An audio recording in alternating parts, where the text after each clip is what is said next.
What's up, guys? So last week I was on a plane to Virginia to attend my sister-in-law's wedding, and I had brought along my MSI GS60 Ghost Pro laptop in hopes of enjoying some in-flight Doom to pass the time. Well, much to my dismay, the experience was so unpleasant that for the first time in my life I saw the world through the eyes of a console gamer. So it got me thinking, is it even possible to game comfortably on a plane in the first place?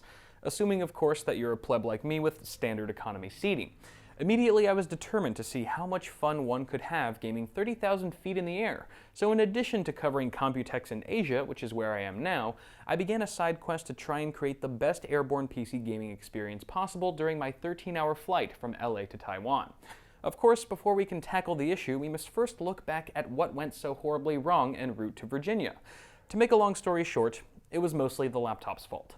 To its credit, the GS60 makes for a great gaming and editing station, but its 15.6-inch form factor is simply too big and heavy for the dinky fold-out tables you find in coach seating. The end result is either major table sag or having the laptop teeter on the edge of the table like a seesaw when your hands apply too much force. Since there's also no room for a mouse on the table, I put the mouse and mousepad on one side of the keyboard, which actually worked out pretty well. If not for its size, the GS60 would still be a poor choice for sky-high gaming in my book due to its shockingly weak battery life. The laptop only managed to get around 1 hour and 20 minutes of continuous game time after cutting the cord, and that was at low to medium screen brightness. While many airplanes have AC power for their passengers these days, there's still a fair number of smaller aircraft that don't, and even the ones that do don't guarantee that their ports will work. The AC outlet for my seat to Virginia was completely dead from the moment I boarded, so in the end, my playtime was severely limited by the depressing lifespan of my laptop's battery. Clearly, it was going to take a smaller, more power-efficient, and equally fast device to solve all the issues found with my GS60, so I procured a Razer Blade for my second attempt at airborne gaming. Now, while a 15.6-inch screen is too large for plane use, no one wants to game on a tiny screen either, so I found the Blade's 14-inch screen to strike a nice balance between screen real estate and portability. With a resolution of 3200 by 1800, the IGZO capacitive touch display is crystal clear and pumps out outstanding color accuracy and contrast. I'm definitely not a fan of the screen's reflective tempered glass, but fortunately the cabin lights were turned off for most of my flight, so I wasn't bombarded with heinous amounts of glare. Since most of my playtime was spent in the dark, the Chroma RGB backlit keys were a welcome addition with a handful of lighting effects to boot.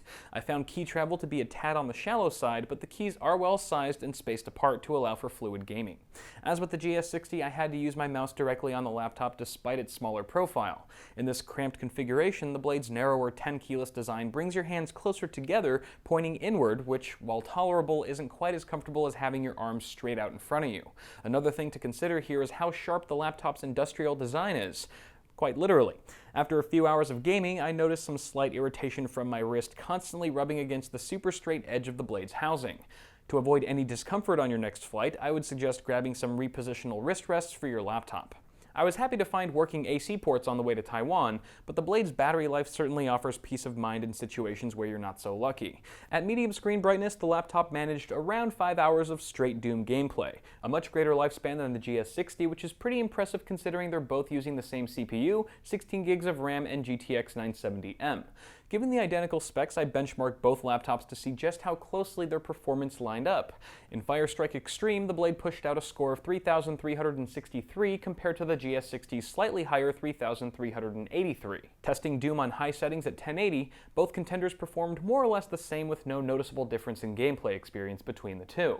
However, while the GS60 gets pretty toasty under load, the Razer Blade does turn into a slab of molten lava after an hour or so of gaming. Had I known this going into my flight, I would have packed a portable laptop cooler to keep the heat under wraps. Now, apart from the laptop, equally important to my airbound gaming experience was my choice of peripherals.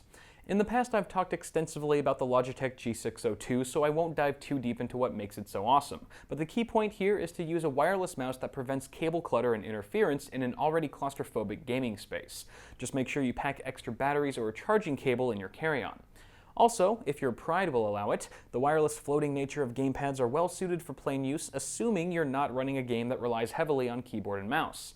My choice of headphones were the Soundpeats QY7, which is probably underwhelming to some of you hardcore gamers out there, but these Bluetooth earbuds were incredibly convenient given the circumstances.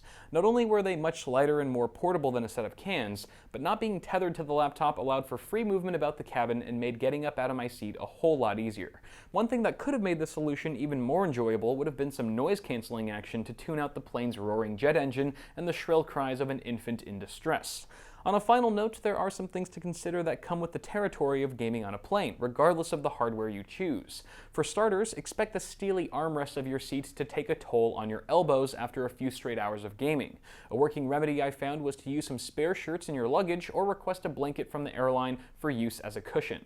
Depending on the rigidity of your fold-out table, you also might experience some unpleasant table sag from the weight of your arms resting on your laptop.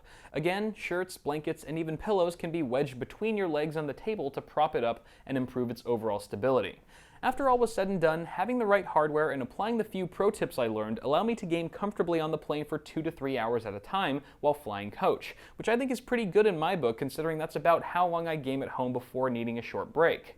Moving forward with what I know now, it's not unreasonable to think that investing in some wrist pads and finding a practical way to keep the laptop cool could extend my playtime even further. Certainly, a number of sacrifices need to be made when gaming in a seat that rivals the comfort of an electric chair. But with the proper devices and preparation, it seems you can still find ways to enjoy PC gaming from a sardine can in the sky. But what do you guys think? Let me know in the comments if you've ever made an attempt at in-flight gaming and what the experience was like for you. Also, before you go, don't forget to toss me a like on this video if you enjoyed it. Subscribe to the channel for more tech videos coming really soon, and I will see you guys in the next one.